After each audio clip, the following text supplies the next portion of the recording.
Bueno, para mí casi siempre es una cosa de nervios subir aquí. A veces busco algo, alguna anécdota o algo de contar para tranquilizarme o algo. Ahora no me viene nada, excepto que Jesús vuelva.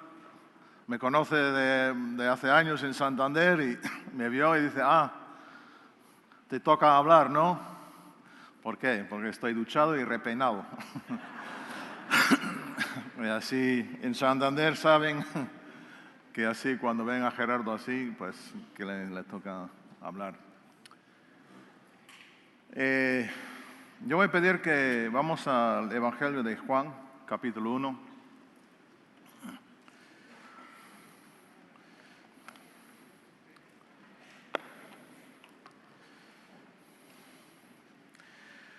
Y yo hoy lo que tengo así, lo que siento fuerte en mi corazón es hablar acerca de la humildad. De la humildad. Creo que hoy se mencionó un par de veces, igual Loel y Carlos, se ha comentado acerca de la humildad. Un discípulo de Cristo, si no hay humildad y mansedumbre, que dice ahí cuando habla de tomar el yugo y aprended de mí que soy manso y humilde, si no hay esa mansedumbre y humildad, se puede dudar de cosas, de su discipulado, de que si es discípulo. Y también parte de los nervios, sí, hay una parte que es un poco carnal, vanidad, pero también una parte de los nervios de ponerme aquí adelante a hablar de este tema es lo que a veces ocurre después de compartir un tema así, al que lo comparte. Y da miedo. Pero también a la vez es que tengo miedo de no hablar de ello. Yo creo que es un tema muy importante. Yo hoy, como he dicho, quiero terminar hablando de la humildad. Pero vamos a empezar hablando primero, hablando de la gracia. Entonces vamos a tomar una ruta hablando un poco por la gracia y quiero acabar terminando hablando de la humildad. Un predicador, es un hombre de Dios para mí que ha estado, es uno de los principales que en estos últimos 20 y 30 años ha estado hablando de la gracia. Le hicieron una pregunta, creo que fue en su programa de radio o algo así, acerca de no sé cómo llamarlo, jóvenes maestros, predicadores afines, cercanos a su doctrina, a su modo de ver las cosas. Y ciertos, no sé cómo llamarlo, como acusaciones de que eran orgullosos, de arrogancia. Y lo que él dijo, y habló con un poco de dolor en su voz. Entonces yo me imagino que algunas de las acusaciones tenían ciertos méritos, tenían cierto valor. Y él decía, el que estudia y contempla y mira a la gracia de Dios a través de años y no termina siendo humilde, dice que no entiende y no capta la gracia.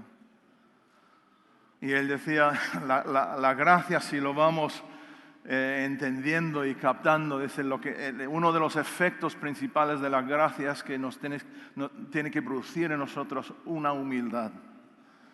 Una humildad. Entonces vamos a leer aquí Juan. A mí me gusta últimamente en este año leyendo Juan, el Evangelio y Primera de Juan, sus cartas.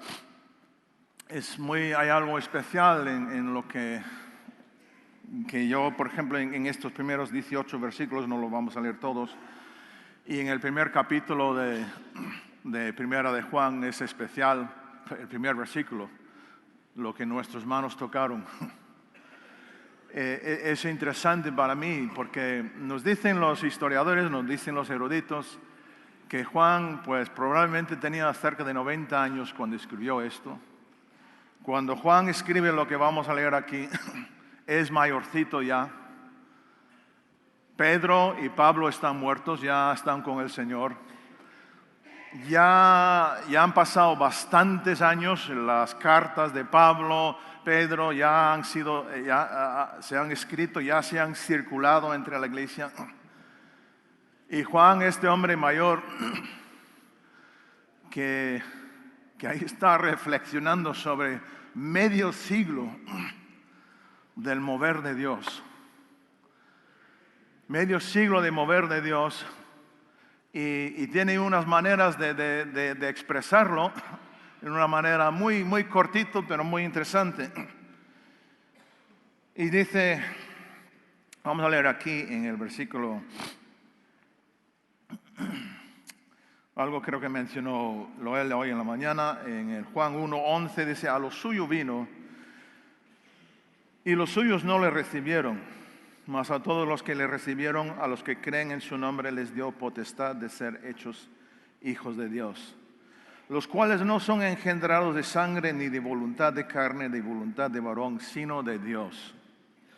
Y aquel verbo que fue hecho carne y habitó entre nosotros, y vimos su gloria, gloria como del unigénito del Padre, lleno de gracia y de verdad, lleno de gracia y verdad.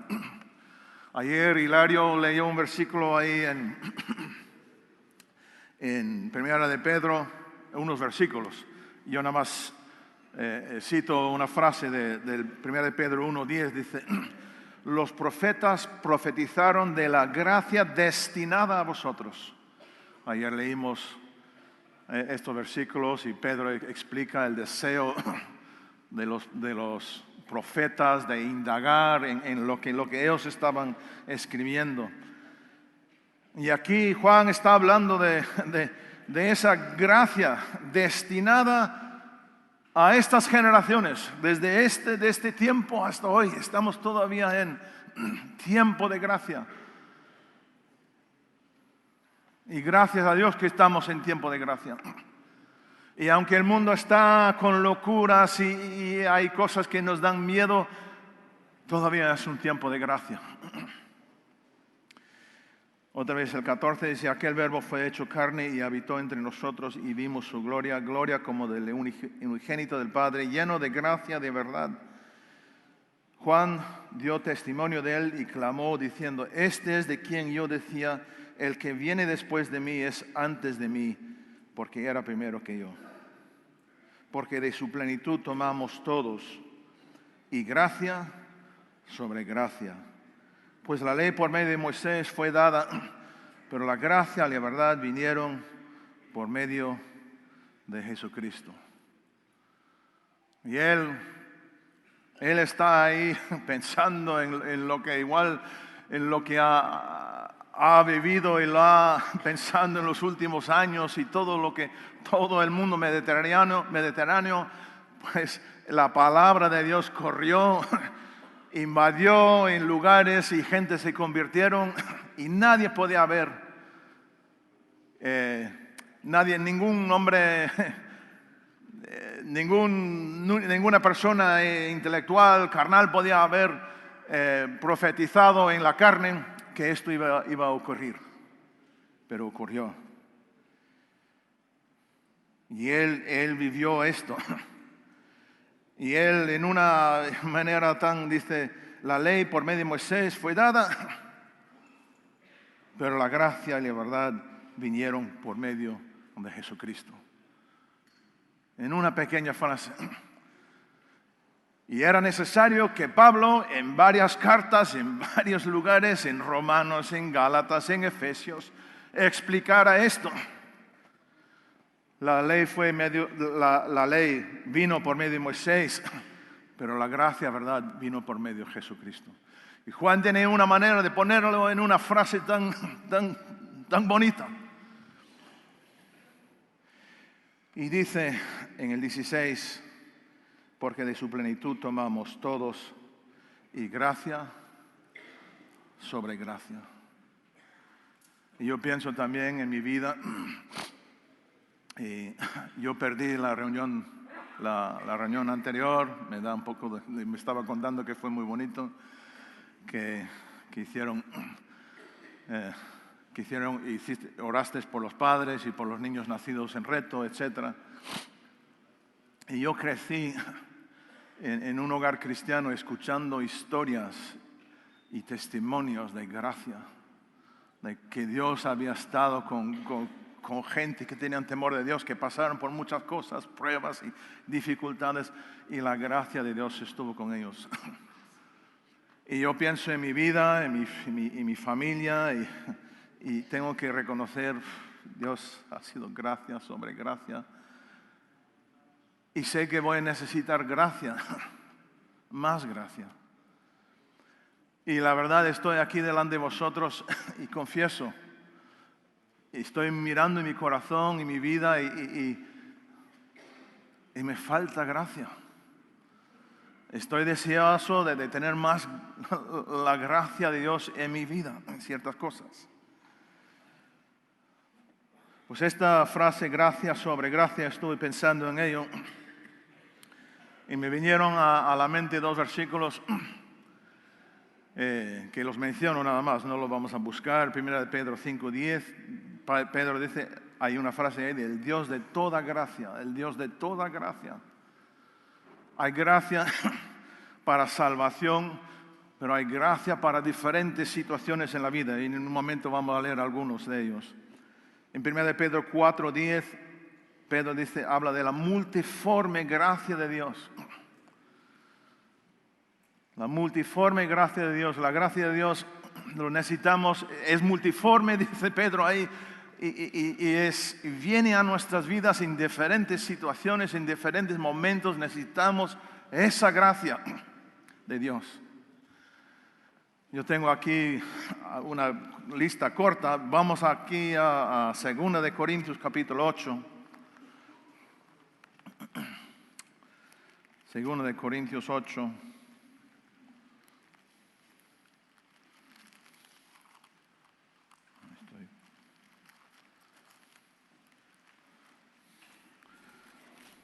Empezando en el versículo 1.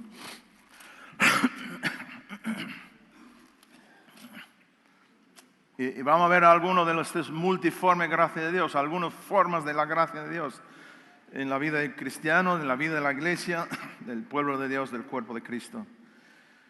Aquí en el 8:1 al...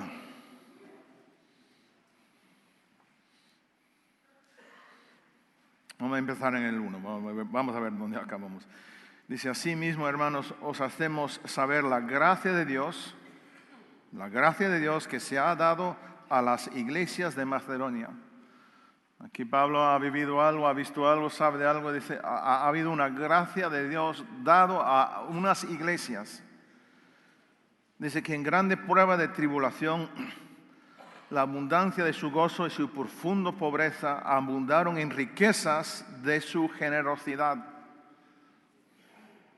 Pues doy testimonio de que con agrado han dado conforme a sus fuerzas y aún más allá de sus fuerzas, pidiéndonos con muchos ruegos que les concediésemos el privilegio de participar en este servicio para los santos.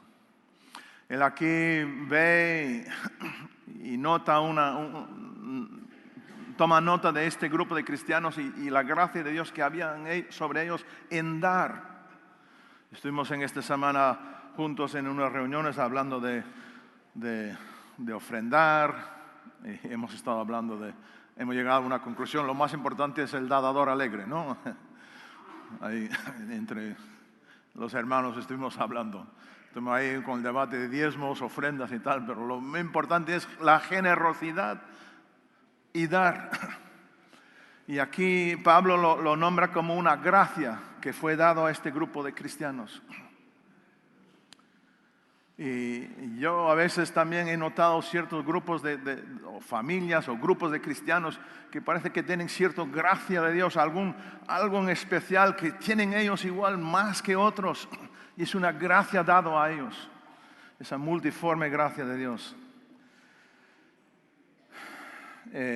Otros ejemplos de la multiforme gracia de Dios. Pablo en este mismo libro, en el capítulo 12, habla de una prueba en el aguijón en la carne y pidió a Dios 3 veces que se quitara, y Dios le dijo, ¿qué? Bástate mi gracia.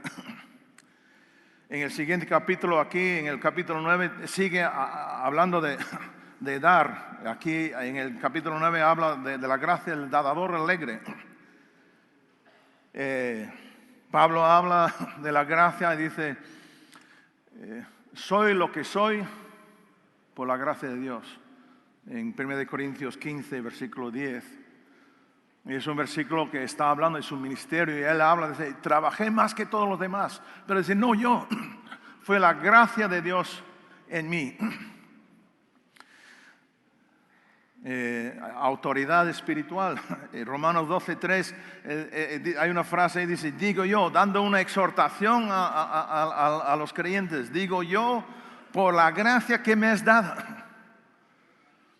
Entonces la gracia de Dios es multiforme, no solo, generalmente a veces pensamos solo salvación por gracia, no por obras, salvación, y que eso es la gracia, pero la gracia de Dios es multiforme, es grande. Ahora quería comentar un par de cosas acerca de la gracia que nos dicen un poco los eruditos, los teólogos, como ellos miran la Biblia, y él, como he dicho, el que ha hablado extensamente sobre la gracia es Pablo. Pero Juan, a él lo que hemos leído ahí en Juan 1, lo reduce en un par de sencillas frases. Y los teólogos y los eruditos lo miran y piensan en ciertas cosas. Y me ocurrió algo ahora en Noruega. Estuvimos en Noruega, que nuestra hija dio luz. Estamos muy, muy contentos. Tenemos una nieta. La primera niña, la primera Fabel. Yo creo que es la nieta más fotografiada de todos los demás, por ser niña. Fotos todos los días en el WhatsApp. Y no sé si sabéis, hace 2 años mi hija dio luz a un niño que sabíamos que iba a morir al nacer, o iba igual a nacer muerto, y ella pidió 2 cosas de Dios, y era que podía dar luz a él sin cesárea y que Dios diera unas horas de vida al niño. Y así fue, dio luz sin cesárea y el niño vivió 7 horas. Y después de eso, ahora en el hospital, yo creo que en el informe o algo sobre ella vino la pediatra y dijo... preguntó un poco acerca de la niña y del otro parto, y estuvieron hablando de deformidades genéticas y partos que no terminan bien, y que niños que nacen con deformidades y abortos, o sea, partos perdidos.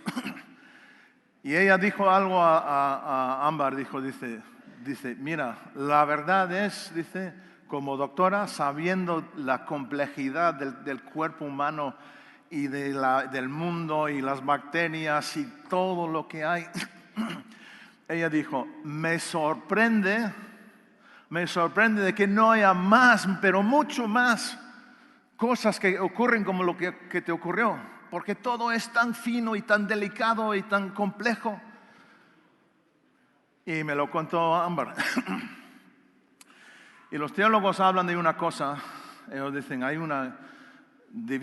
hablan de la gracia, algunos teólogos, los reformados, muchos les gustan hablar de gracia común y gracia especial. Y dicen que hay una gracia común. que es una gracia común, que es para todo el mundo, es para toda la humanidad. Cuando escuché esas palabras de la doctora, dice, me sorprende que no hay más. Y no sé de dónde viene, yo escuché algo, alguien dijo, me sorprende que no hay más caos en el mundo. ¿Y por qué no hay pecado, hay maldad, hay rebelión a Dios? Pero Dios en su bondad, en su misericordia, porque ama al ser humano, aunque odia y resiste al pecador, extiende una cierta gracia que lo llaman, lo piensan y lo ven.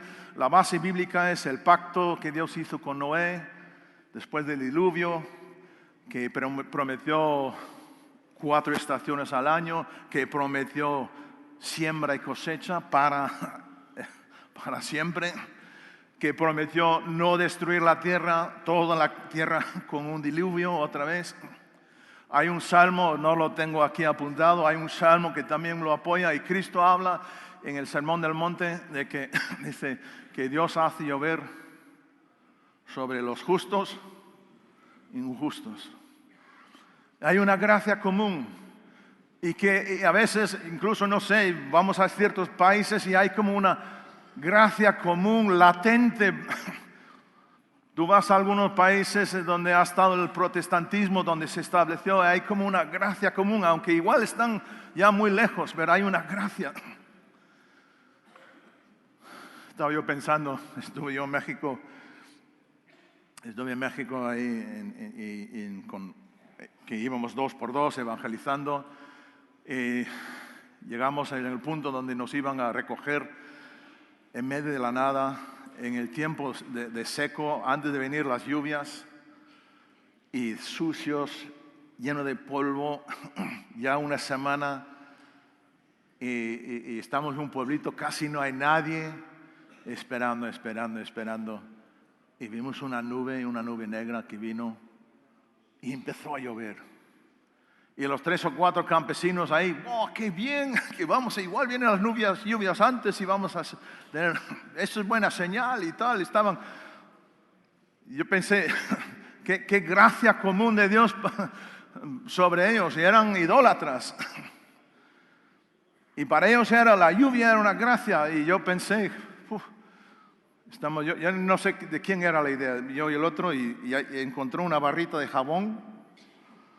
Y la lluvia estaba cayendo y en un canalón roto estaba cayendo un chorro, y decíamos, vamos a ducharnos. Ahí estuvimos duchándonos, aprovechando la gracia común de Dios. La gracia común. Después, y eso me ha estado, he estado pensando en esto, que Dios ama, Dios desea, su corazón es por la salvación de personas. Y Dios tiene un control y frena la maldad. Y nos asusta toda la maldad que ocurre, nos asustan las noticias y ciertas cosas. Pero en otra manera, estoy maravillado de que no haya más caos y más desastre y más cosas fuertes que ocurren. Después, como he dicho, los teólogos dicen gracia especial. Y la gracia especial pertenece a salvación. Salvos por gracia, no por obras. Y algunos añaden ciertas cosas. La gracia para ministerio, para servir a Dios. La gracia de Dios especial para su pueblo. En la situación donde estés. Y algunos lo llaman, hay una frase que me gusta, hay gracia providencial, providential grace. Y es cuando ese Dios que ha establecido una gracia común para todo el mundo, y llueve para los malos, para los buenos, a veces a alguien le toca un poco más, a otro menos. Pero la gracia providencial es cuando el Dios soberano que habita las alturas, que es sublime, cuando Él mueve cosas soberanamente a favor del cristiano. Es el pastoreo de Dios. Dios es como pastor sobre nuestras vidas, esa gracia providencial. Y son cosas que he estado meditando en estos días, esta providencia de Dios. Hay una ciudad en América, se llama Providencia, Rhode Island. La estableció un hombre de Dios, Roger Williams. Igual, bueno, me voy a desviar. Igual vais a escuchar de él, a algunos paganos incluso les gustan 2 frases de él. Y al escucharlo igual no le va a gustar, no te va a gustar. Es el hombre que dijo, tiene que haber división, iglesia-estado. Y dijo, hay que tener libertad de conciencia. Y no lo juzgues hasta que investigas por qué, cuáles eran las convicciones de por qué sentía esas cosas. Y ese hombre fue y de invierno, perseguido por otros, fue y estableció una ciudad que se llama Providencia, y dijo, Dios ha abierto, Dios ha provisto, me ha dado. Los bautistas son muy orgullosos, dicen que es uno de los bautistas, porque era puritano y algunos dicen se convirtió. Hay una pelea si era puritano o era bautista. Los bautistas dicen que era bautista. Pero bueno, él estableció la ciudad de Providencia. Y hay una gracia que es providencial en nuestras vidas. Y es importante que el cristiano empiece a vivir y experimentar la mano de Dios, la dirección de Dios en su vida. Que puede saber que Dios provee por mí, que Dios interesa en mi vida. Ahora, hay un versículo, podemos entrar y hablar mucho acerca de las diferentes multiforme gracia y ejemplos de gracia, etc. Pero hay un versículo que es como que tiene que ver con la gracia, pero es una advertencia. ¿Sabéis el versículo ese que habla del raíz de amargura? ¿Sí? ¿Y qué pasa con la raíz de amargura? Que contamina o puede contaminar a muchos, ¿no? Pero muchas veces, o la mayoría de nosotros no pensamos en la primera parte de ese versículo. Vamos a Hebreos 12.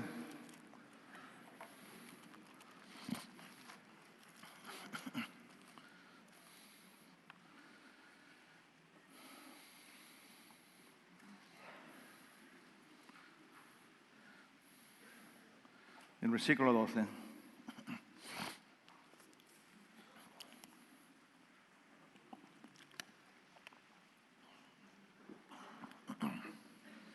Y dice, por lo cual levantad las manos caídas y las rodillas paralizadas, y haced sendas derechas para vuestros pies, para que lo cojo no se salga del camino, sino que sea sanado. Seguid la paz con todos y la santidad, sin la cual nadie verá al Señor. Aquí está dando instrucciones del trato, del cuidado que debemos tener en la iglesia uno con el otro. Y el versículo 15. Mirad bien, no sea que alguno deje de alcanzar la gracia de Dios. ¿Habéis captado? Mirad bien, no sea que alguno deje de alcanzar la gracia de Dios, que brotando alguna raíz de amargura os estorbe, y por ella muchos sean contaminados.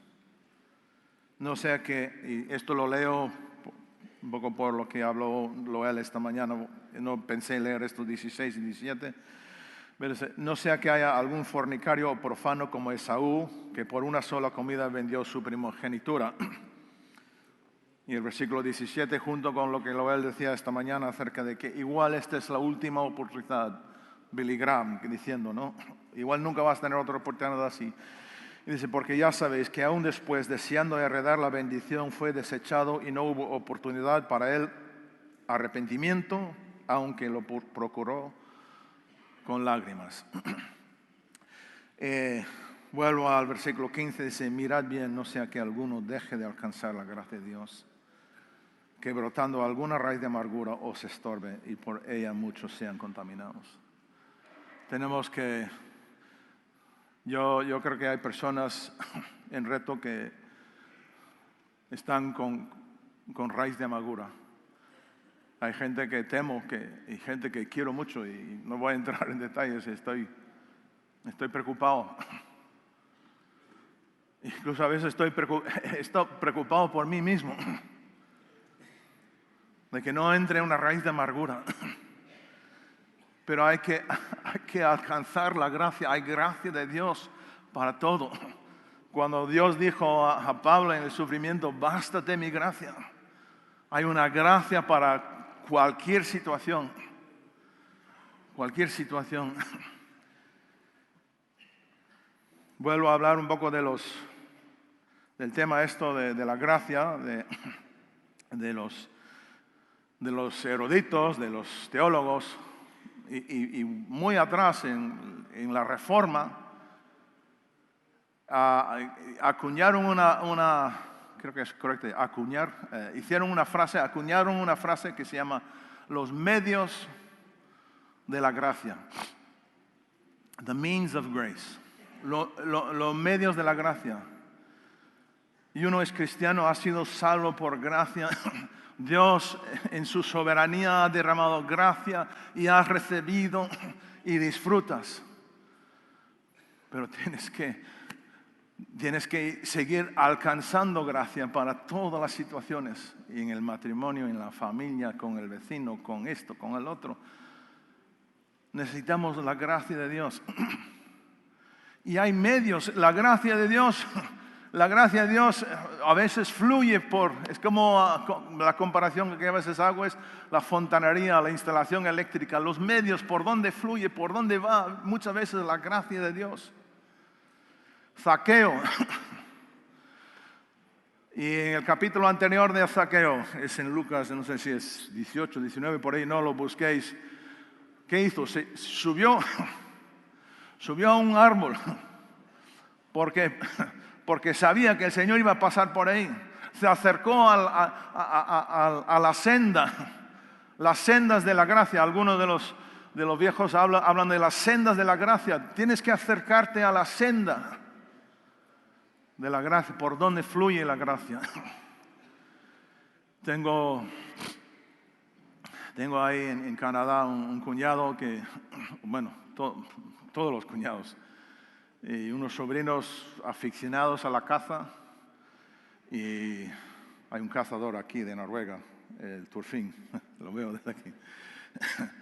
y ahí los canadienses les gustan la caza y van a veces guiris a Canadá y hay con rifle y con arco, etcétera, arco y flecha.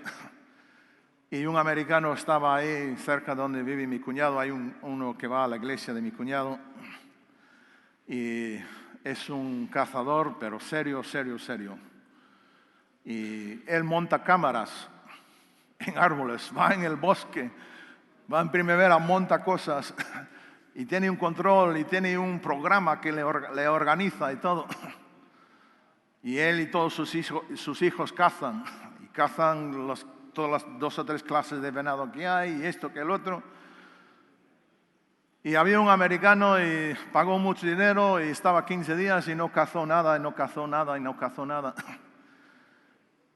Y llaman a este hombre y dicen, hombre, por favor, es que este es un pariente mío y tal. Y quedan 2 días y no ha cazado nada. Y el hombre dice, saca el Google Maps, tal, en el bosque tal.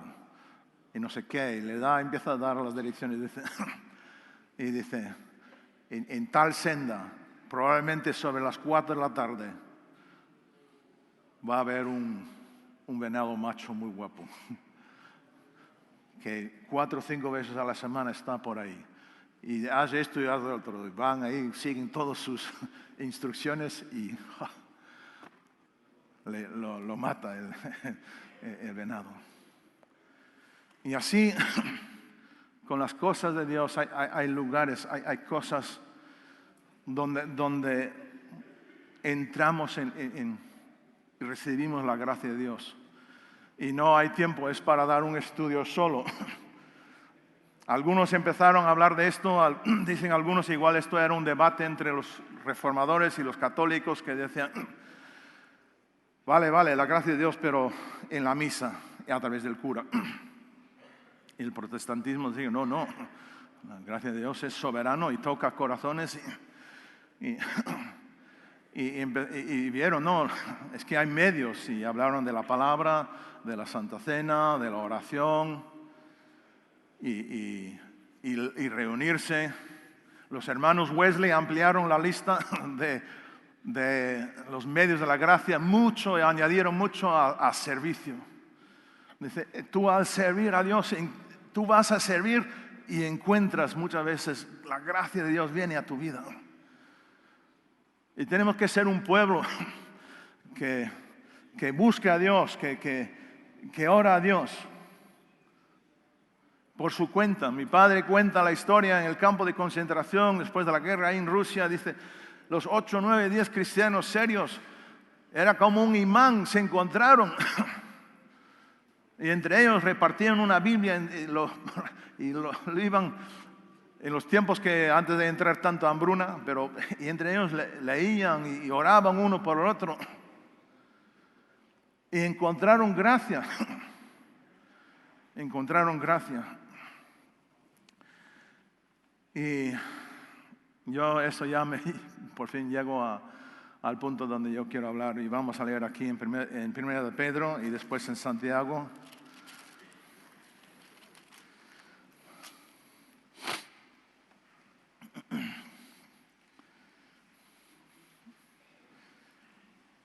Primera de Pedro 5.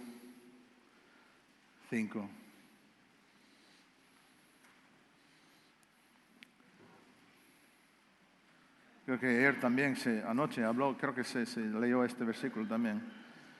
Dice, igualmente jóvenes, estad sujetos a los ancianos y todos sumisos unos a otros, revestidos de humildad, porque Dios resiste a los soberbios.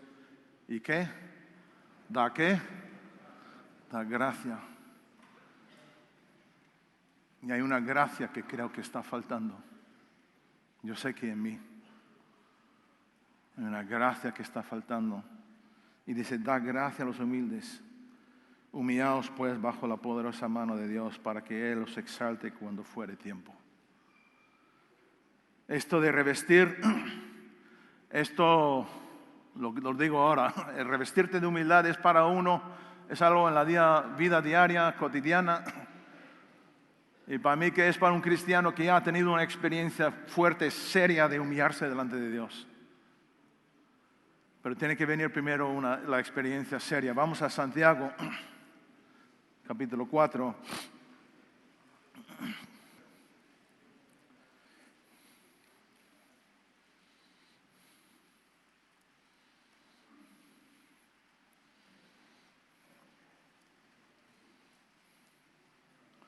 Y vamos a leer todo el capítulo. Os veo despiertos y no iba a leer todo. Bueno, vamos a empezar en el 1, el 1 al 10. ¿De dónde vienen las guerras y los pleitos entre vosotros? ¿No es de vuestras pasiones, las cuales combaten en vuestros miembros? Codiciáis y no tenéis, matáis y ardéis de envidia y no podéis alcanzar, combatís y lucháis, pero no tenéis lo que deseáis porque no pedís. Pedís y no recibís, porque pedís mal, para gastar en vuestros deleites. Oh almas adúlteras, ¿no sabéis que la amistad del mundo es enemistad contra Dios? Cualquiera pues que quiera ser amigo del mundo, se constituye enemigo de Dios. ¿O pensáis que la Escritura dice en vano, el Espíritu que Él ha hecho morar en nosotros nos anhela celosamente? Pero Él da mayor gracia. Por esto dice, Dios resiste a los soberbios y da gracia a los humildes. Someteos pues a Dios, resistid al diablo y huirá de vosotros. Acercaos a Dios y Él se acercará a vosotros. Pecadores, limpiad las manos, y vosotros los de doble ánimo, purificad vuestros corazones, afligíos y lamentad y llorad. Vuestra risa se convierte en lloro y vuestro gozo en tristeza. Humillaos delante del Señor y Él os exaltará. Hay gracias por multiforme gracia, pero hay una gracia que está vinculado a esto, a que nos humillemos. Necesitamos, el cristiano es tan básico, es tan fundamental al cristianismo verdadero, la humildad y la mansedumbre. Tenemos que aprender a ser humildes, tenemos que aprender a tener diferentes momentos. El Carlos ha estado hablando el otro día. Esto es un momento histórico. Y hay momentos históricos a veces que te quede grabado y que se rompen cosas cuando uno se humilla delante de Dios.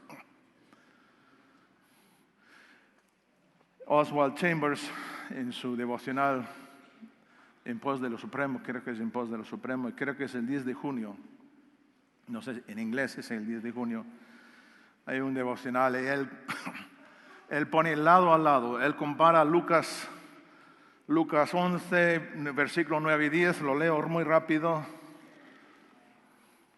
Y el contexto es que los discípulos piden que le enseñe a orar, acerca de orar.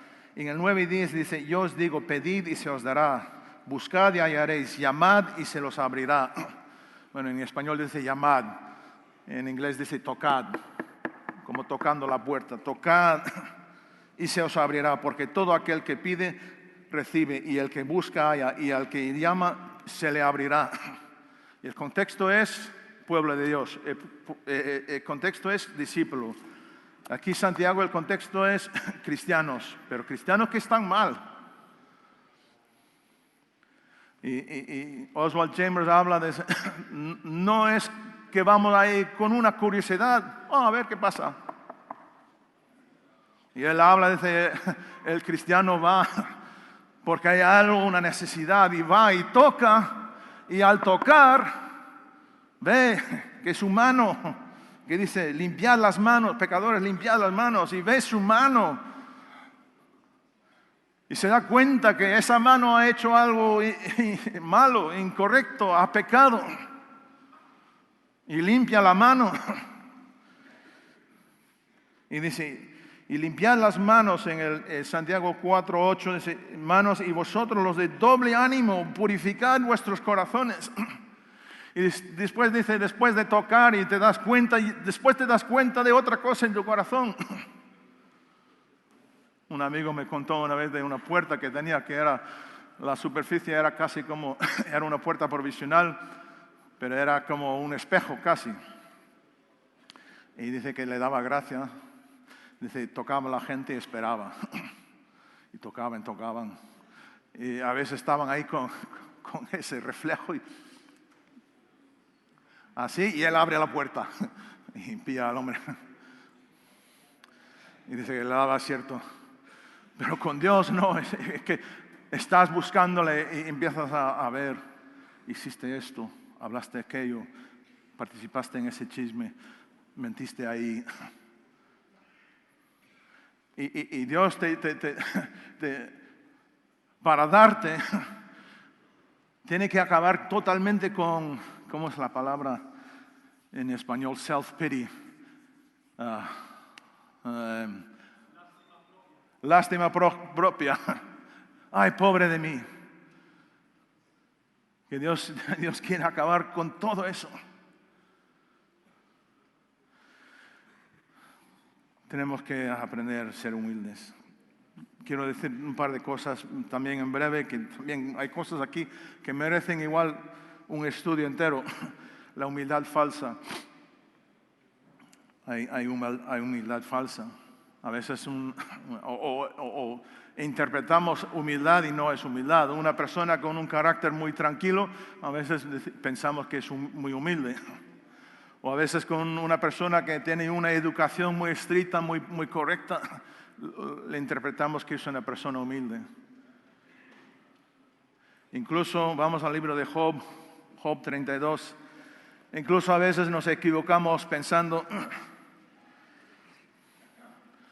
que el hermano o la persona, yo mismo, estoy en aflicción y pensamos que interpretamos aflicción por humildad y no es. Sabemos la historia de Job. Sabemos la historia de Job y su sufrimiento y vinieron los 3 amigos y empiezan a debatir con él. Él empieza a discutir y discutir y discutir. En el capítulo 31 él hace una declaración de su vida, de su estilo de vida, cómo había sido antes, y algunos dicen que este es increíble, que refleja muchas cosas del Sermón del Monte, capítulo 31 de Job. Y en el capítulo 32, los 3 amigos ya no saben cómo hacer debate con Job. Y entra un joven. Y es el único que no es reprendido en esta historia. Job es reprendido por Dios y los 3 amigos son reprendidos, pero este hombre, Eliú, y vamos a leer aquí en el 1, y aquí habla el que escribió el libro. No está narrando las palabras de Eliú. Aquí el autor del libro dice esto: cesaron estos 3 varones de responder a Job por cuanto él era justo a sus propios ojos.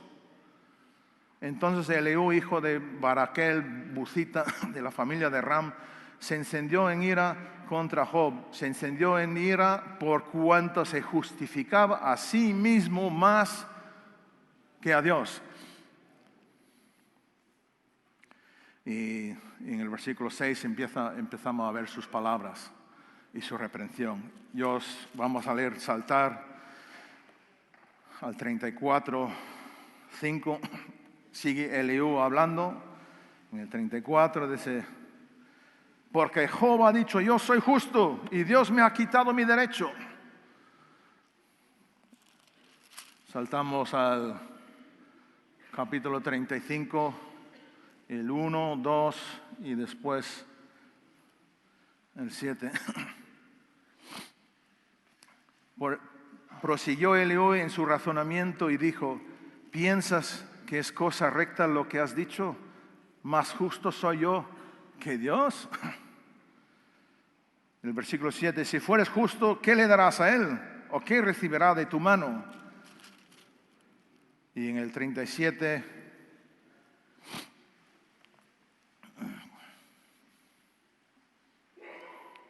versículo 24, un versículo muy fuerte.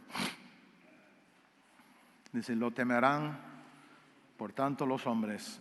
Él no estima a ninguno que cree en su propio corazón ser sabio.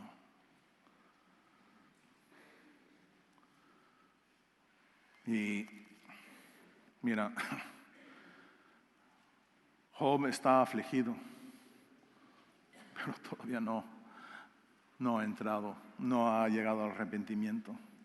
Y sabemos, hombre justo, pero la justicia propia, no sé si tiene el mismo peso en inglés que en inglés, self-righteousness. Justicia propia. Creo que fue Martín Lutero que dice: es un monstruo.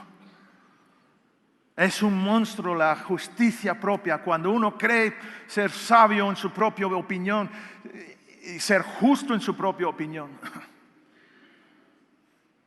Y dice Martín Lutero, creo que es en su comentario a las Gálatas, en el principio, dice: a veces en la aflicción, el monstruo, ese monstruo de autojusticia, justicia propia, se levanta y se ve. Estás afligido, estás con problemas. Yo he estado afligido, yo llevo un par de años con aflicción en mi corazón, en mi vida. ¿Y qué pasa? Que viene a tu mente tu currículum de virtudes y cosas buenas. Y no.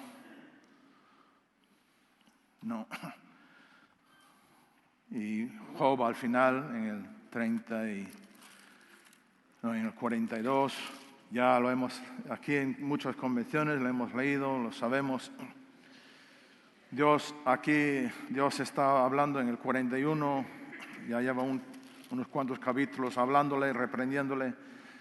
Y 42:1 respondió Job a Jehová, dijo: yo conozco que todo lo puedes y que no hay pensamiento que se esconda de ti. ¿Quién es el que escurece el consejo sin entendimiento? Por tanto, yo hablaba lo que no entendía, cosas demasiado maravillosas para mí que yo no comprendía. Oye, te ruego y hablaré, te preguntaré y tú me enseñarás. De oídas te había oído, mas ahora mis ojos te ven, por tanto te aborrezco y me arrepiento en polvo y ceniza.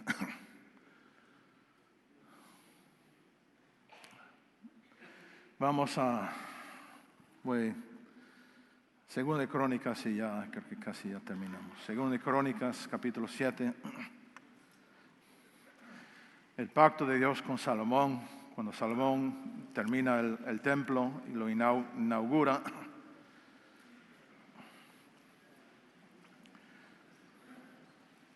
Segunda de Crónicas 7:12. Ya es el último versículo y otros 5 o 10 minutos más.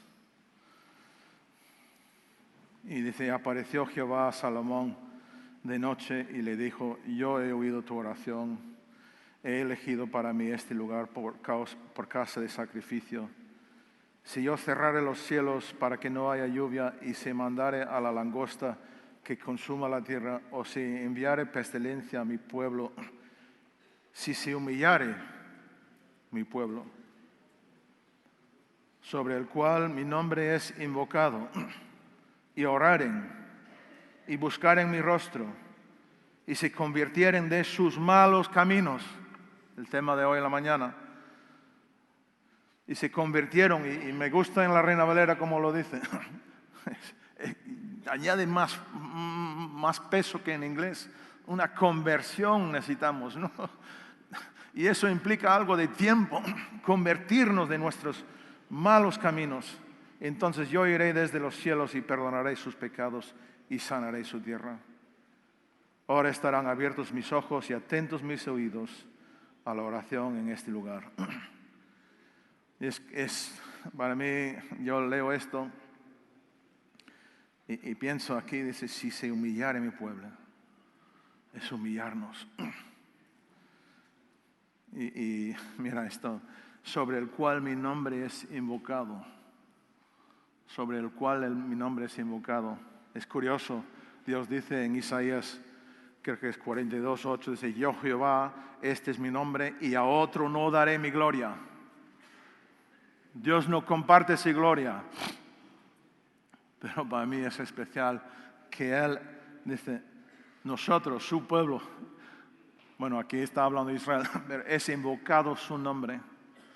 Su nombre es invocado sobre nosotros. Para mí es especial. No comparte su gloria con nadie, pero ¿cómo es? Imparte su nombre. Es invocado su nombre sobre su pueblo. Yo, ya sabéis, soy de familia alemana. Igual lo habéis escuchado alguna vez. Mis padres emigraron a Estados Unidos. Había unos años que mi padre estaba desanimado y quería volver a Alemania. Toda América iba a ser la gran no sé qué y tal. Y se encontró en el sur con una iglesia bautista que una parte de ellos eran Ku Klux Klan, otra parte eran masonería, unas cosas y unas cosas que no le gustó. Y mis hermanos todos tienen nombres muy internacionales. Eva, o Iva, Mary, María, Martín, Ruth, muy... Y no logramos preguntar a mi padre, pero cuando yo nací, ¿qué nombre me pone? Gerhard Helmut. Más alemán. Yo me acuerdo estar en los colegios, ir a los colegios y Y empieza la clase y están con la lista con la nueva profesora. Gerard Helmut. ¿Quién es? Y todos los niños mirando. Yo soy yo. Bueno, para mí es vergonzoso, pero mira, Dios ha invocado, ha puesto su nombre sobre nosotros. Eso es especial, somos suyos. Y nos llama al arrepentimiento. Nos llama y promete aquí, habla de orar. Carlos nos llamó a un arrepentimiento hace un par de días de que en Reto hemos despreciado la enseñanza de la oración. Que debemos estar orando en serio y buscar en mi rostro. Se convirtieren de sus malos caminos, entonces yo iré desde los cielos y perdonaré sus pecados, y sanaré su tierra. En nuestra iglesia local, la iglesia alemana bautista, una vez vino todo inmigrantes alemanes, casi todo en alemán, todas las predicaciones en alemán, escuela dominical. Bueno, algunas de las escuelas dominicales ya estaban en inglés. Y viene un pastor de Canadá, hermano de nuestro pastor. Viene de Canadá a hacer una semana de evangelización. Y dice mi primo, yo le preguntaba esta historia, lo que os voy cantando, hace 2 años cuando fui al funeral de mi madre, acerca de esto, porque se me grabó en el corazón lo que pasó.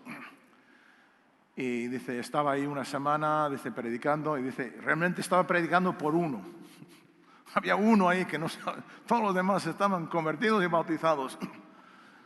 No eran capaces de invitar a alguien del barrio porque él estaba en el idioma alemán, tan cerrados en su manera. Y estuvo toda la semana, y la semana que está ahí con nosotros está ocurriendo un avivamiento en Canadá. Él igual ha contado alguna vez de 2 gemelos italianos que iban ahí en Winnipeg, bueno, toda una zona grande de Canadá. Él está ahí predicando y ocurre un avivamiento de iglesia a iglesia, oración hasta las 3, 4 de la mañana, día tras día, la gente confesando pecado, arrepintiéndose, y él vuelve a su casa y se encuentra con un avivamiento, unas cosas que están pasando, y él se arrepienta. Y él pudo estar involucrado unos 10 días más, duró 2, 3 semanas. Y estuvo ahí, dice, tengo que volver ahí a esa gente a pedirles perdón. Compró el billete, en aquel tiempo el viajar de distancias largas, volvió y pidió un domingo. Y se pone el púlpito, y yo me acuerdo, yo estaba en esa edad de joven, empezando a ser cínico, sabiendo, este dice que es diácono y tal, y vive así, y empezando a criticar. Y había, la iglesia, la verdad, podéis preguntar a Carlos y Úrsula, tenía bastantes problemas. Y el hombre se pone adelante y empieza a hablar y pide perdón. Dice, vine aquí sin buscar a Dios, vine aquí seco adentro, y os pido perdón y os digo lo que está ocurriendo. Y no, bueno, yo no me acuerdo mucho, pero me impactó. Alemanes duros, orgullosos. Era la segunda vez que lo vi ocurrir en esa iglesia. Años anteriores, más pequeño, y me marcó. Y la gente fueron adelante llorando. Duró la reunión, empezó a las 11 de la mañana, duró la reunión. No habían terminado a las 6, 7 de la tarde todavía. El hombre tenía que marcharse. Y fui a mi casa y hace 2 años empecé a preguntar a mi primo, oye, ¿qué fue de eso? ¿Eso qué fue? ¿Eso fue algo verdadero y tal? Dice, ¿verdadero? Gerardo, mi primo Werner, el que vive en Arkansas. Y Gerardo, Dios Dice, tuve que humillarme. Y habló, dice, fue un avivamiento de humildad. Y dice, se establecieron cosas en mi vida que se arreglaron. Dice, tuve que volver. Dios, el Espíritu Santo trajo en mi conciencia ciertas cosas que había hecho en un trabajo, era mecánico, en un taller donde había trabajado. Y me empieza a contar todo el resultado, una cadena de cosas, de que ocurrencias, de que esto me llevó a hablar con otro. Confesé una cosa, el hombre se rió de mí, pero la secretaria, empezó a contar cosas. Dice, fue algo tan impactante, que marcó las vidas. Y dice, y había también algún matrimonio.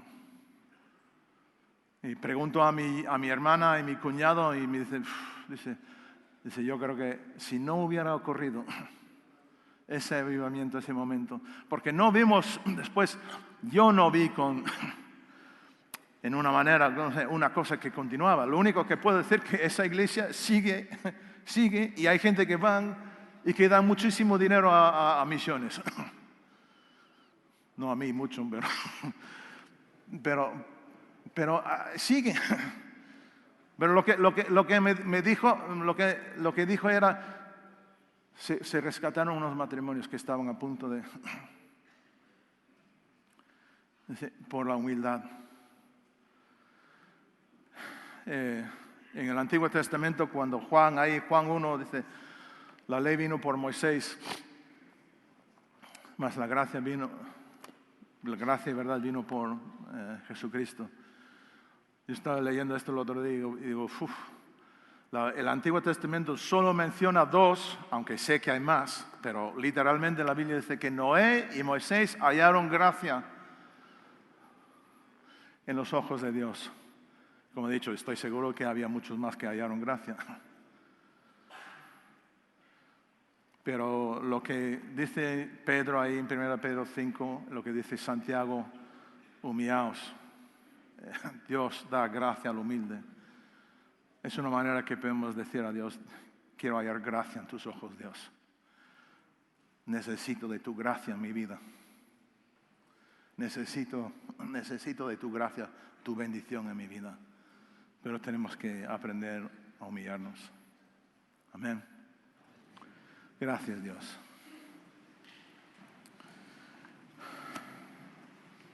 Gracias, Dios.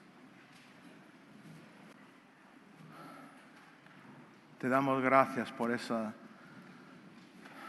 gracia sublime que has derramado en nuestras vidas. Gracias por la salvación. Gracias por tu fidelidad. Tantas veces lo vemos, tu fidelidad en las gracias y las diferentes maneras de gracia que has dado a nuestras vidas, Dios. Y estamos aquí reconociendo cuán bueno has sido con nosotros. Oh Dios. Oh Dios, pero también reconozco, Dios, que me hace falta gracia en mi vida, me hace falta gracia para evangelizar, me hace falta gracia para situaciones complicadas, Dios. Danos gracia. Dios, quiero hallar gracia en tus ojos.